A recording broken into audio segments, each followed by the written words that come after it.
Hey, Amazon seller. So Amazon from time to time loses your inventory and it damages it. And then Amazon does its best to pay you back for those items. And at times, not kind of all the items are found that were lost. And this kind of damages your margin eventually. And sometimes you're wondering like what to do with that because you see like maybe you've sent a shipment of 500 units and you see that only 480 got into Amazon or 400, and then you try to solve it. In this video, we'll do our best to explain how it works these days in an updated video. I also have in the description like a playlist of Amazon reimbursements with different videos that were done on this topic before, but this is kind of a new and updated video because many things changed this year, beginning of 25. So today with us, Mike from Seller Investigators. He is gonna help us with this topic. Seller Investigators is a company that actually helps with getting that money back from Amazon for lost, damaged goods. There's so many touch points in kind of this area of kind of selling on Amazon, and we'll do our best for you, the viewer, to kind of get good info so you can get the most back. And again, all the links are in the description. There's going to be a link also to Seller Investigators. There should be a free audit. So that means like the guys can show you how much Amazon owes you, and sometimes you might get surprised. We'll speak about this later on, and like why it's never late to start. Some sellers are still not aware of this, some are. So there's going to be a good deal for Seller Investigators in the description. Another video previously done with Lee Loree, one of the founders of Seller Investigators, where we kind of show a more detailed tutorial in this video, like from within the platform. In this video with Mike, we're gonna kind of talk about reimbursements and also explain how Seller Investigators can help with that. So, Mike, man, good to have you here, and Hey, yeah, Marvin. man, welcome. Great to talk to you again. Yeah, man, thanks for making the time, and yeah, I'm excited to have this topic because things changed, man, and you're in this for many years with Seller Investigators, and just I'm curious to see how things change. So, I mean, you can tell us about yourself, what you've been up to with Seller Investigators as well, so people get to know you, and then we kind of jump into maybe what are Amazon reimbursements, so we can kind of start with that. Sure. Yeah, it's a never a dull moment around here, especially with Amazon. It's constantly changing. But little update on our side. So Seller Investigators was part of Carbon6. Earlier this year, Carbon6 was acquired by SPS Commerce. So that's been a huge development on our side, has opened up a lot of new technologies that we have available to us, which is has really helped us kind of move the product forward quite a bit. And also just kind of been nice to be, recognized in the industry as a good enough company to get picked up. So we are very excited about that. I've been with Seller Investigators for 3 years now at this point, and then working in the Amazon landscape, for a few years before that as well. And the amount of change that has happened in Amazon, specifically on the 3P side, has been, significant, especially over the last year. Regarding reimbursements, it's like everything was turned upside down, about a year ago, Yeah. and it's there's a lot to stay on top of. It's hard even just for us who focus on reimbursements to stay on top of all the changes, let alone sellers that have so many other things competing priorities. Yeah, 100%, like launching new products or just, running Yeah, the business, and then this. running the business. Yeah, yeah, growing it, and etc. So yeah, man. Well, thank you for introducing yourself, man, and also Sarah Investigators. Again, we have all the resources connected to all we're gonna talk about in the description. But yeah, man. Maybe we can start quickly. Like what is reimbursements exactly? Sellers would be like, what do you mean? Like, what does it mean? Amazon owes us money for what? Like, what do you mean lost and damaged goods? Like, what exactly that is? What are Yeah, reimbursements and how it works? what am I being reimbursed for? So I mean, it all starts with Amazon's handling and processing of your goods. So when you ship your product to Amazon, you still own it, but it's in their control. And that's where issues happen. There's receiving errors, so they're not counting what you shipped correctly. When it's in their warehouse, they lose it, misplace it, damage it. And this is what generates those losses that you need to file a reimbursement for to get paid back for what Amazon has done to your product. In addition to just physical product being damaged or lost, there's fees. So you can be hit up with incorrect fees. If you're using partnered carrier, and are, paying Amazon effectively in advance for shipping that you don't Mhm. use, they don't always reimburse you or credit you back immediately. A lot of times Interesting. you have to trigger that in order to get your money back. So the way we like to kind of phrase it is about 1% of your gross sales will be lost to the FBA process in one way or another. Most of that is from physical goods being misplaced or lost or receiving errors. But about 1% of your gross sales is lost to the FBA process. And that's where the reimbursements comes in to help you get that money back. So $100,000 a year, someone selling, give or take 1%, which is what, 1,000, is going to $1,000. be just lost to that, which is quite a lot of money, right? $1,000. Yeah. And yeah, this is from the revenue also. Like, let's say if the revenue From the is revenue. is $100,000 a year of the sellers, then 1,000 kind of dollars. But like $1,000 of goods we might have sold, it means. So like let's say it might It be would be, yeah, what. that metric is based on the actual net revenue. So, if you're selling $100,000 a year, or I should say, if you're expecting to sell $100,000 a year, if everything else goes right, you'd sell 99,000 because $1,000 of that would have been Yeah. lost or damaged or mishandled. Right. Okay. So Yeah.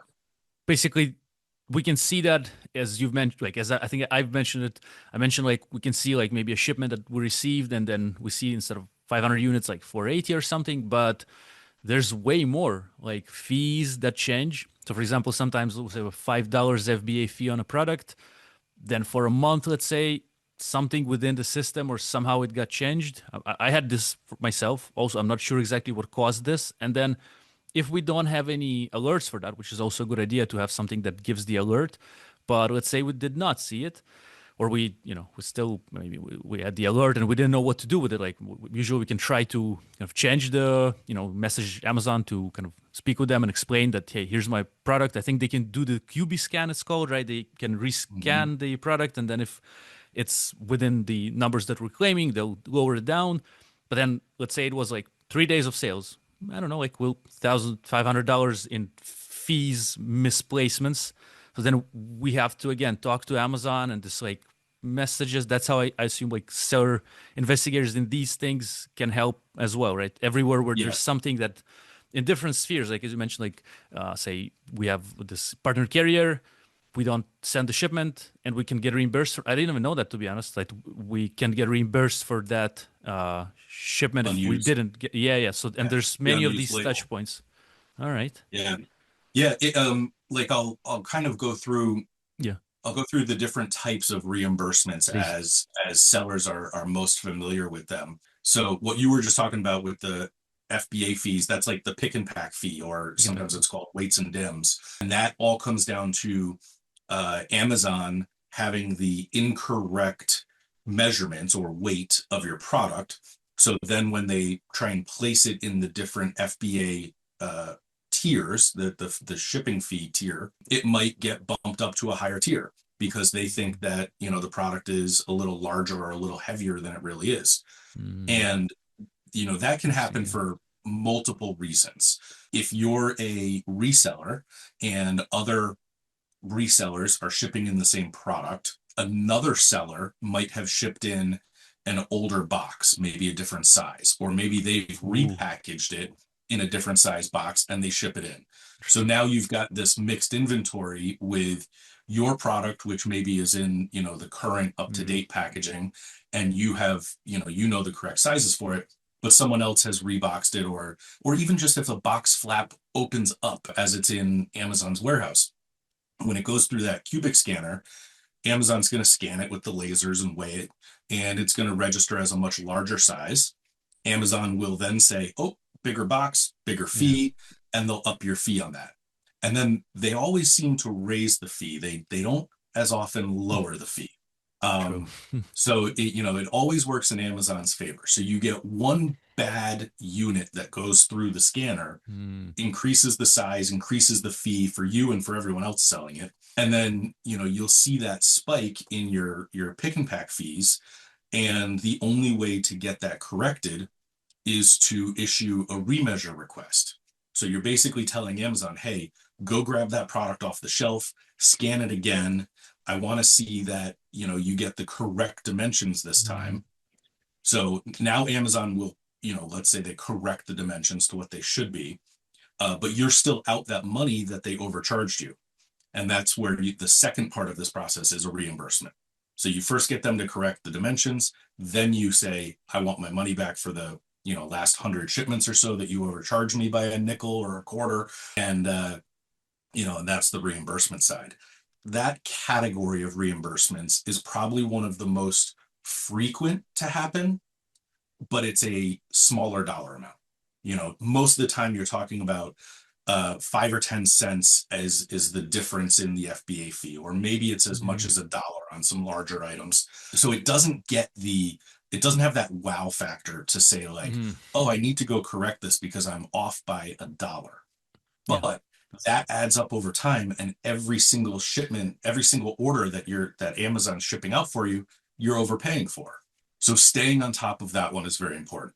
There's also a limit on how many remeasure requests you can have every month. It's only 20. So if Interesting. you have a catalog with hundreds or thousands of SKUs, it can be really difficult to keep all of them accurately, listed with Amazon on the weights and dims.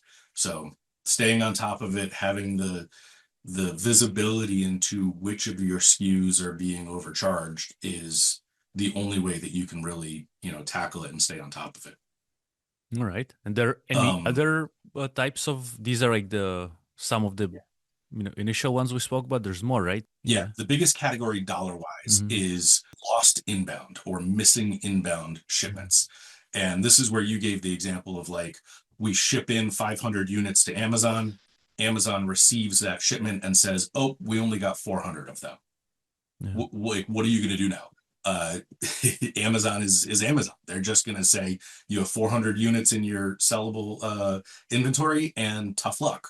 Um, for a missing inbound shipment, the way that you have to file a claim is you have to provide a proof of delivery to show that the product actually got to Amazon, and you have to show proof of ownership that you owned the product before you shipped it to Amazon. And there's some nuances in those documents, and we can get into that in some more detail. But the short of it is, Mhm. for a reseller, if you're purchasing your product from a wholesaler, you can use your wholesaler's invoice. So Mhm. I bought, what did we say, 500 units? I bought 500 units from my supplier. He gives me an invoice. I can show that to Amazon to say, yes, I did own these product before sending it to you. The proof of delivery comes from your shipping carrier. So if you're using Amazon partnered carrier, that's great because Amazon is basically the carrier at that point, even if they source it out to UPS or, an LTL company. So they will typically have the POD on file, which makes it very easy. And especially for us, Mhm. we've kind of automated that part of it to get the PODs directly from Amazon. But if you're not using partnered carrier, you simply get your POD or which is proof of delivery, or a BOL, the bill of lading, from your carrier that shows that it was delivered to Amazon. Open up a claim with Amazon, like right in the shipments page of Seller Central, you click on take action, file a claim, and provide them with the proof of delivery, the proof of ownership, and how many units were missing from that shipment. Technically, that's all that's needed. That's the bare minimum to get a claim filed. Most of the time, Amazon, if it's a small shipment, or a small discrepancy, I should say, they'll just look at it and say, yep, your paperwork is in order. We'll give you credit for what is missing. And that's where the reimbursement comes in. So they'll give you cash back for the missing units. If it's a larger discrepancy, Amazon's going to fight it. They're going to kind of make you jump through hoops. They'll make you pull up an actual bill of lading that has the individual units listed on it. So how many of each SKU, or how many boxes, or how many pallets, depends on how you're shipping it in, Mhm. what the weight of that shipment was. And if there's any discrepancies in what Amazon expects from what's on the shipping plan, Mhm. they're gonna deny your claim. So, best practice, I cannot emphasize this enough to all sellers. When a carrier is picking up your goods from your facility, you must get them to sign the bill of lading. proving that they picked up all the units that you put on that shipment plan. If the trucker doesn't sign off on it to say, yep, I picked up all 500 units, Amazon will just use that as an excuse to say, hey, we can't verify that, the trucker had all 500. He made it here because we have this, proof of delivery. The truck got here, but we have no, proof of what was on the truck. Yeah, yeah. That's a tough practice for a lot of sellers to get, into, because it sometimes slows down that shipping process. The truckers don't want to have to count things and sign off on it. They want to just grab it and go and pretend like, everything is good. But I can't stress it enough. Get that bill of lading signed. Make sure it is as detailed as possible. That also goes back to the weights and dims. If your product has a much lower weight listed on Amazon than what it really weighs, or maybe I should say it the other way around. If the weight in Amazon is heavier than what it really is, then Amazon's going to expect that shipment to weigh more than it actually does. And if they think that you shipped in a lighter pallet of goods or a lighter box of goods, they'll use that as the excuse to say, well, it's underweight, so you must have miscounted and not sent all 500 units. You're 10 pounds short, so that must be a few units missing. Damn, man, interesting. Yeah. It's all compounding on top of each other. One thing leads into another. But yeah, missing inbound shipments, by far the largest loss of revenue for FBA sellers. So that's just getting your product into Amazon. Once it's in Amazon's warehouse and in their control, then you run into the lost in the warehouse and damaged in the warehouse categories. These are probably, collectively, they're the second largest source of loss. And then depending on what type of product you have, how easily it's damaged, you might see, more damages than lost or more lost than damages. But collectively, they're by far the second largest source of lost revenue. The good thing with lost and damage is that late last year, late in 2024, Amazon started auto reimbursing for all of the goods that they self-identify as lost or damaged. So damaged, real easy to follow the logic here. They pull something off the shelf. The person packing it up says, nope, this box is crushed, or I can tell it's damaged. They hit a button on their little console there, and it flags that SKU, that FN SKU, as one unit damaged. They throw it in a damage bin. It updates your inventory ledger as one unit damaged. Amazon will find that in the ledger and say, okay, let's give you back money for that one damaged unit. This has been a great, change to the program for sellers, because Amazon is automating that process. They recognize the damage, or they recognize the units lost, and they immediately, or within a day usually, will generate the reimbursement for you.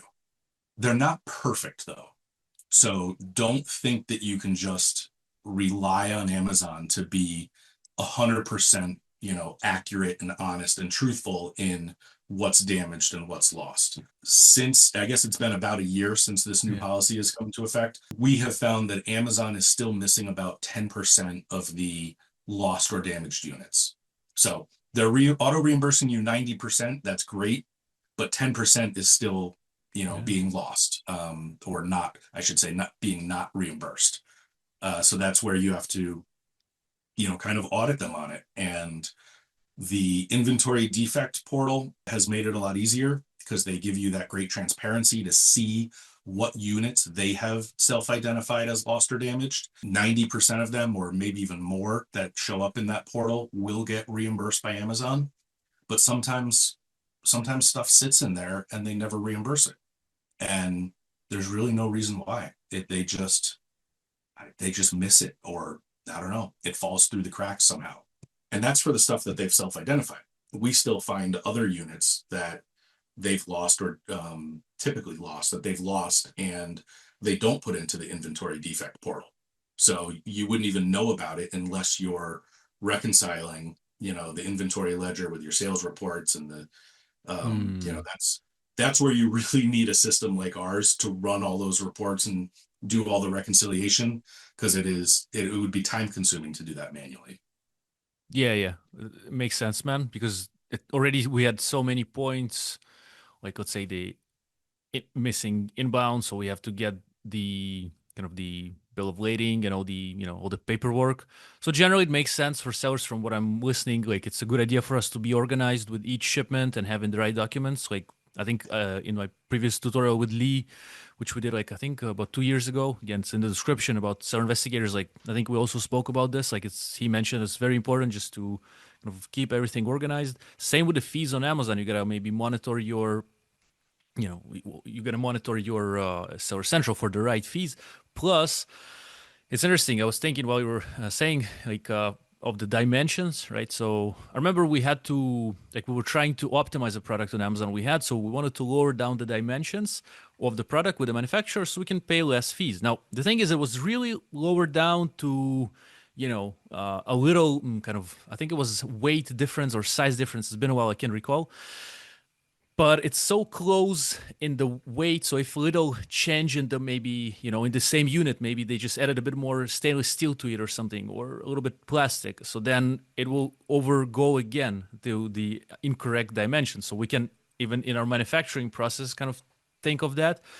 But then yeah, as you mentioned, certain investigators can help with the process because if I understand correctly, we connect to our sales center with it. We connect to seller investigators, and then as I mentioned, there's a free audit, which first you will show by auditing our account what exactly Amazon might owe us, like or they do owe us. I understand, and then you can kind of just tell us if you want you to get to work or not. I think that's what's interesting. You kind of just give that option also, as far as I recall, with the in the call with Lee. So like here's what we found. Like you can go and do it, or you can help. Like let us do it for you, right? That's how it works.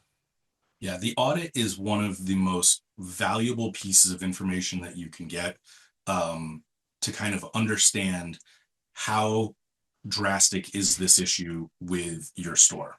I talk to a lot of sellers, small sellers that are just starting up and they're doing everything themselves, right through some of the largest sellers on Amazon who have literal departments of people dedicated to just their inventory management and reimbursements. And I will bet you a beer that there's not a Nice. single seller that has ever had a 100% clean audit. There's always something that has been missed or slipped through, and it is just no matter how good you think you are at staying on top of it, there's so much that goes into it that stuff gets missed. And as a I guess to kind of I'll walk you through kind of the what to expect from the audit and the next uh, few weeks and months after that. When we first run the audit, what we do is we download a lot of reports from your store. We reconcile them against each other. We check all of the shipments. We check that against the reimbursements and the inventory ledger and the case history to see you know, what has been lost and identified and already claimed and reimbursed, what has been lost and identified, claimed for, but not reimbursed, what's been lost and identified, but not filed for. And we put all of this together to say, here's how much you have been losing from your business, and here's how much is still eligible to be filed for that you can get back. And those two numbers are not the same because there are claim windows on Ooh. when you must open the case with Amazon. So if you're selling in North America, there's a 9-month look back window for missing inbound shipments from the date that the shipment closes. So Hmm. Amazon receives that shipment, January 1st. You have 9 months to open a case with them to say, hey, you made an error in receiving. Once you open that case, it can stay open forever. There's no time limit on how long it takes to go through the actual case processing. But that's for missing inbound. Hmm. In North America, in Europe, that's only a 6-month look back window. Mm. To file a claim for your lost or damaged in the warehouse, that's only a 2-month look back window. Oh. The FBA overages is a 3-month or technically 90-day look back window. So all of these things you have to know so that you don't miss out on it. So when we do our audit, we can look back and say, all right, based on the last year and a half of data, you've been losing, let's just say it's, $5,000 to the lost and damaged category. But in the last 2 months, there might only be, $500 that can still be filed for because that is what is still eligible. Uh-huh. Mm-hmm. But you could expect from that audit data, you're losing, what I say, $5,000 a year. So that over the next year, there Interesting. should be $5,000 in recovery available to you. So you can kind of figure it out and forecast and understand how much of your inventory or your revenue is being lost to Amazon. If you haven't been filing for reimbursements in the past, that audit is going to come back with a fairly large number because there's that look back window. And that is a great feeling when we can start, bringing in a ton of money for sellers and sometimes it takes just days or weeks to get the majority of that look back window filed and reimbursed, like filed, approved by Amazon, and the money back into your Seller Central account. That's a huge cash flow. A lot of sellers didn't realize, they had available to them. And you can turn around and invest that right back into, your business, more product or marketing of your products and marketing of your listings and nice little boost in sales from what a lot of sellers call free money. Like Yeah, yeah, yeah. they didn't know they were losing it. So if we can find it and get it back, it's free money in their pocket. Nice, man. Also, I wanted to mention that once they're connected, like the sellers are connected to seller investigators, as you mentioned, the big chunk of revenue, if found, and most likely will be found, will come in after the free audit. Like there's going to be most of the cases that based on that date and time, seller investigators can tackle and hopefully get the money back. And that will be the majority of the maybe of the money. But with time, if we stay connected to the system of seller investigators, constantly you guys are monitoring, and if boom, like Yep. 20 units lost, and you're able to kind of get them back, and if Amazon didn't do their own automatic reimbursements, then we're just gonna see like kind of all these cashbacks sort of in kind of thing coming back. And again, I would mention to our listeners, viewers, check out the link in the description. Try the free audit. It's an affiliate link. Means that if you ever do business with the guys, I'm going to get a little commission from that. There's no extra cost to you, the viewer, but in this way, you can support kind of the free content that I do here and these interviews. And I truly appreciate it. So again, it's in the description. There might be some offer plugged into that. There was some kind of coupon code in the past. I'll try to see if it's still active. I'll link in the description.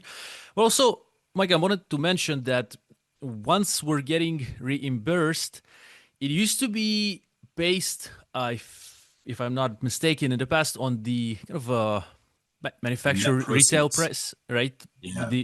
Now it's based on the invoice cost of the unit, right? So could you Yep. explain to us, please, what it means now? And it's quite a big Sure. hit, if I understand It correctly. is a huge change. So this change took effect April 1st of 2025. And Yeah. the way Amazon used to calculate their reimbursements was the selling price of the goods minus any of the fees you would have paid Amazon for selling it. Mm-hmm. So Mm-hmm. effectively, they would give you your net proceeds, the Mm-hmm. cost Yeah. of your That's, goods mhm. plus the profit you would have made Yeah. had you sold that product on Amazon. Good times. Um, which was almost better for sellers Yes. because they didn't have to advertise that product, Yes. so it was like it almost worked out in their advantage to say, all right, Kind of. I Yeah. shipped you this product, you lost it, give me the full profit I would have made, and It's I kind of didn't have to fair. spend a dime, on ads. Yes. So anyway, so those days are over, unfortunately. What Amazon uses now is what they call the source cost. And Mm-hmm. it's not even cost of goods. They picked their words very carefully. The Ooh. source cost, as they define it, is the per unit price that you pay your supplier for that good. So it does not include the shipping, it doesn't include Yeah. advertising, it doesn't include, getting the goods to Amazon.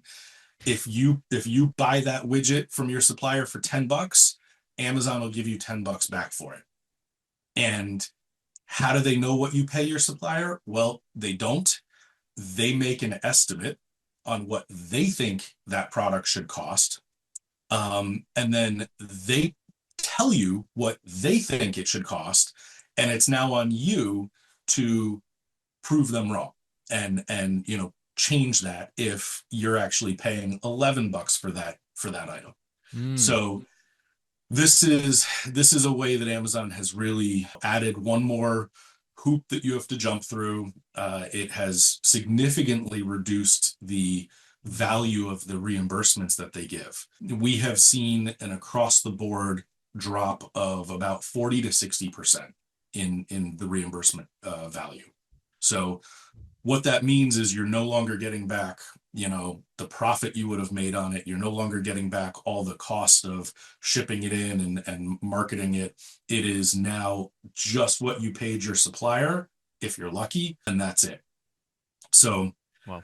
this has created a new, kind of recurring process that sellers have to go through to monitor what the source cost of each of their items is, as determined by Amazon, and then file a new type of claim. Basically, with Amazon, you have to submit documentation to Amazon to say, here's my invoice from my supplier where I Interesting. pay more than what you say. Ooh.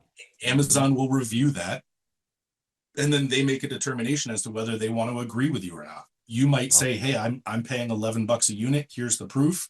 And they'll come back and say, nope, we just simply don't agree. We'll put it at $10.50 or we'll keep it at $10. That is Wow. another fight that you have to have with Amazon now.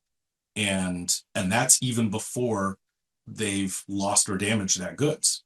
So you have to do a lot of work just in the anticipation that later on they will potentially lose or damage that product. Is this something that seller investigators can help with also with this part, or this is on us for each unit, or how, what do you think? Yeah, it's still very new, this whole concept of the Mm-hmm. source cost, and Amazon hasn't added that into their API yet. So Interesting. unfortunately, we don't have a way of scaling that type of work for us to do that. It is 100% on our product roadmap to add that into our service mix if or when that data can become available through the API. So right now, what we recommend to sellers is you can go into that source cost page in Seller Central. There's a button in the top right called like bulk update. If you click that, it'll download an Excel sheet of all of your products, what Amazon's estimated source cost is, and then you can add in your own source cost to that sheet and upload it back to Amazon. Mm-hmm. And then they will, if it's a small change, Amazon will just accept it. So you don't always have to provide proof. But Interesting. um, we've been seeing, like, if you're increasing it by like 10% or more, it usually gets kicked back by Amazon, and then you have to provide the documentation. Now, I've been talking a lot about the point of view from a reseller on Amazon. Mm-hmm. You might be asking, like, what if I'm the manufacturer of this product? I'm not Mm-hmm. buying it from a wholesaler. In that case, you have a little more flexibility. Amazon is going to kind of give you the benefit of the doubt that you're building this product from raw goods, and you can submit a document that shows your cost of manufacturing that product. So obviously you have a little more flexibility there in how you determine that cost, but Amazon is still going to have the final judgment to say we agree or disagree with your cost of that goods. So that's a big topic to for sellers to stay on top of, because you know oh, and the other thing I should mention, in Mm-hmm. Amazon's what do you want to call it, like their terms about this whole process, Mm-hmm. um they've reserved the right to adjust that source cost anytime they want. So you might go through this whole process, show them Oh. the documentation, get them to increase the cost, and a few months later, they might just simply reduce it again and say, we believe by looking at other sellers that this product actually costs less to produce. So we're going to reduce your source cost again. So never ending battle with Amazon. Yeah, man, a lot of fees were cut. Like fees as what we used to get, as you mentioned, like you used to get like the sale price of the product, and then minus the Amazon fees. So it's like would be like a whole like a sale, full price sale without PPC kind of thing. Yeah. And then yeah, of course we like wouldn't get the ranking for that, etc. If as if it was sold, but we would just get the money in big chunk quickly. Sometimes like 100 units, say, boom, that's like it, yeah, it's nice. But now it's this Yeah. different, so it's only per this kind of manufacturing cost. And then again, as you mentioned, Amazon might determine it, might not give you the ability to claim your real price and etc. So a lot of kind of cuts to our margins even more in this sense because Yeah. again, we used to get a little bit more from that. Now there's a bit less. You said it's 40-60% or something from what you're seeing. So it's quite a lot. Yeah. And it So takes a lot of time. yeah, Time is money as well. So you invest a lot of time in finding these it's a good losses, point. filing the claims, going back and forth with Amazon. And that's time that you could better spend growing your business 100%. than, than fighting for a few dollars lost here and there. What then if Seller Investigators decides to help us or we decide to kind of use your services? Again, the free audit will give us the idea how much Amazon owes us, and then we can ask you to help us with that. How then the process will go from that point? Say we went through the free audit and we see X amount of dollars for smaller sellers, it'll be maybe 1,000, 2,000, maybe a few $100. A big seller, you can, as we mentioned on the previous call, maybe you could share that case study as well. That would be interesting, kind of with this answer, like how surprising of numbers one seller had gotten. So Yeah. what happens from we go through the free audit? Say first we understand, okay, we want to try working with Seller Investigators. We want to see what's going on in our account. We haven't really been too much on it, maybe a little bit, maybe not at all. So then there's again link in description. Thank you for using free audit. We get the free audit. What happens next? So what happens Results. is once you get the audit back, you can review the data. If you want to have us do the work for you, all you have to do is enter a payment method, a credit card, into the dashboard, and that will automatically activate your account. We will then start filing claims for lost in the warehouse, damaged in the warehouse, customer returns, lost in transit, the FBA overages we can get started on, AWD claims if you're using AWD. These are Interesting. all recovery categories that we can handle 100% autonomously. No, nothing from the seller is needed for us to get started on that. Okay. Um, we will then also review all of your inbound shipments, find those that have discrepancies. We'll pull those PODs from Amazon if they have it on file. If they don't have it on file, we'll prompt you to say, hey, we need a POD for this shipment. And then any other documentation that's needed. So again, for missing inbound, it's proof of delivery and proof of ownership. If you're a reseller, the proof of ownership will be an invoice from your suppliers. So Mhm. all you have to do is upload the invoice. Our team then reviews it, makes sure that it's eligible. We highlight the individual rows for each item so that Amazon it has it easy for them to see, increases our success rate with Amazon. If you're the manufacturer or brand registered for that, brand registry effectively means that Amazon considers you the manufacturer. They give you the benefit of the doubt that you're not buying it from someone else, you're producing it. So with brand registry, you don't have to provide an invoice. You have to provide something called a packing slip. And that is basically just a document where you attest to the quantities that were shipped were actually shipped, or I should say, the quantities that are on your shipping plan, Mhm. you actually shipped. Most sellers, have these packing lists themselves. They can create them. We can also automate that for you. So we use the data from the shipping plan. We generate the packing list for you. And then all you have to do is review it, confirm, yep, I shipped 100 units of that one. I shipped 200 units of that one. Little digital signature, click of the button, and we can then file that claim with Amazon. We've got a lot of automations in place to make that process even easier.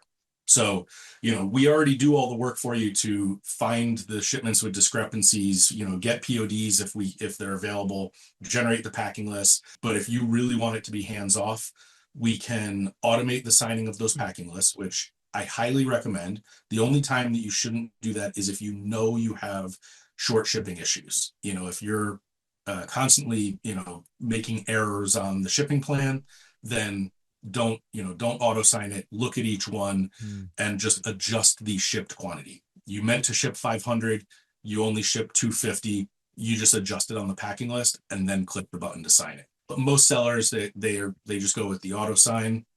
And then we can also integrate with over 175 carriers and 3PLs. So when we were acquired by SPS Commerce, they opened up this great technology that they had already built where they've integrated with all these carriers in order to get, POs and invoices. And we are now getting proof of delivery and BOLs through that same integration. Mm. So if you're using one of these carriers, we simply, store the credentials in our system, and then the system will log in through your carrier, search for the shipments, download the documents, and we do that every single day.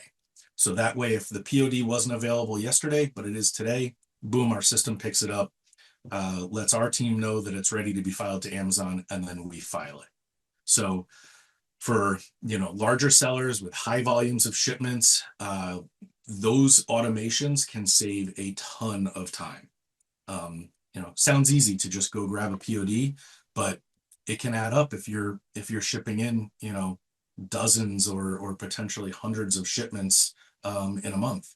Yeah. So those automations, that helps everything get filed. Our team then manages all the back and forth with Amazon. And when Amazon approves those reimbursements, the money goes directly back into your Seller Central account. It does not come through us. You don't have to wait on us to get the money. Amazon approves it, immediately goes into your payments report, and you can see it there.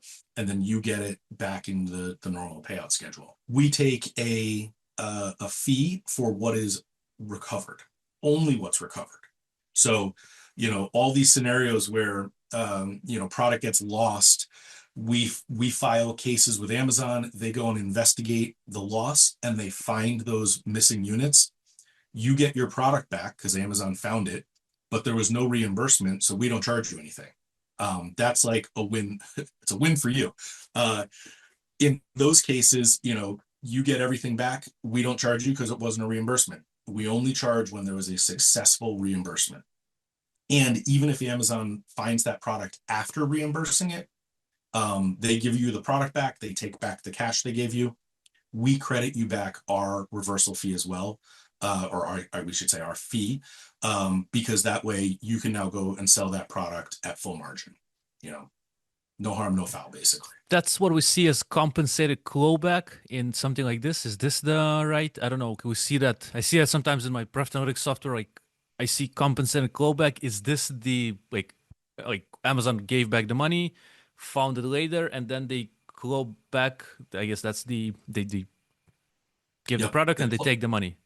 Yep. It's called a clawback or a reimbursement reversal.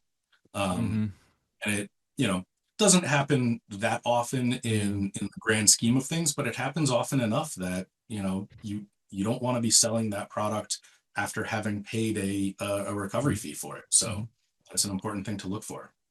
All right. So, man, I'll again link the link to get the free audit with Seller Investigators in the description, plus maybe some. We used to have some offer, like basically some reimbursement without fee of Seller Investigators. I'll see if this is still available. I'm not sure. It's going to be linked in the description. And kind of before we wrap up the video, maybe there's some very popular questions that you're getting, man, from sellers that kind of you have, or maybe there's something else you wanted to mention in this video that you had on your maybe list of things and I didn't ask you. So basically, yeah, that's like Yeah, like yeah. one thing you mentioned it before, and it's a common question is like, they say, "Oh, man, I haven't been doing this before. Like, am I behind the times? Am I missing out?" Yes, you are missing out, but you're not alone. Mm, Many sellers of all sizes, come to us and say, "I haven't been doing this. I didn't know it was a thing." Just recently, we ran a free audit for an 8-figure seller in the cosmetics industry who, cosmetics, small products, expensive, they get lost and damaged easily. mm, They had a significant amount of losses that they had just not been doing anything about. Mhm. So, it's okay if that's where you are now, but there's no time like the present because you want to get in there before those look back windows expire. And then the other thing that people ask is like, what can I do to reduce this going forward? Yeah. And there are some best practices that we suggest for shipping. The easier you can make it on Amazon to count the product in that shipment, the better. So, one SKU per shipment would be the best way to go. They can't mix it up if it's only one SKU. If it is going to be a mixed shipment, make sure that things are clearly labeled, especially case packs. If it's a case pack that they're supposed to break down and sell as individual units, you got to make sure that it's clearly labeled. Otherwise, they might just receive that as one unit when it was supposed to be 10. That creates Hmm. huge losses. Hmm. Um, and then lastly, we're here to support you on anything else that comes up. Um, a lot of the a lot of our people are Amazon sellers or were Amazon sellers and then came into this side of the business. So, we've been through it, we've seen it. Bring us any question you have. We're always happy to help in any way that we can. Thanks, man. Just like one last one. It's you kind of did mention that, but like why seller investigators? Right? There's different companies in the space that can help. And just curious, I know we've been in the game for quite a long time, and we had an interview with Lee a few years ago, and there's and it's been alive before that even. So you have like credibility with the Yeah. years and the experience in the business, but just like why seller investigators? Well, for starters, our business model is focused on purely reimbursements. So, we have a dedicated team that is only focused on reimbursements day in and day out. So we're well trained in it. We actually even have people that are specialized in each type of reimbursement. So they're always staying on top of what is changing and how we need to file these claims. What are the requirements? So that gives us the ability to do the job very well. We've also built a wonderful system behind the scenes that helps us kind of be fast and efficient. So we are downloading a lot of data from Amazon, crunching all the numbers, and then basically teeing up all of the work that needs to be done by the humans to the humans. That way we can process as much as possible, right down to losses for, a dollar or even under a dollar. There's no minimum that we won't go after because it's too small. So that helps get every penny back. And then we also have a very good customer service team that is here to support you through that. So, if you have a document that you're not sure if it's going to be eligible or not, we've got people to review it, talk to you about it, explain, what is needed, what you can do, what to say to your carriers to get the right documents. And that's something that you often don't get with, a cut rate service that just has like a chat bot as their only offering for support. So, we do it better, we do it faster, more efficient, and try to provide the absolute best service that we can while doing it. All right, man. Well, thank you for sharing like why it's important, and for sellers who are maybe trying to understand which companies, to work with or what to do. So, I'd say that was a good explanation of why to work with you, all the years of experience plus the processes for different reimbursement types and whatnot.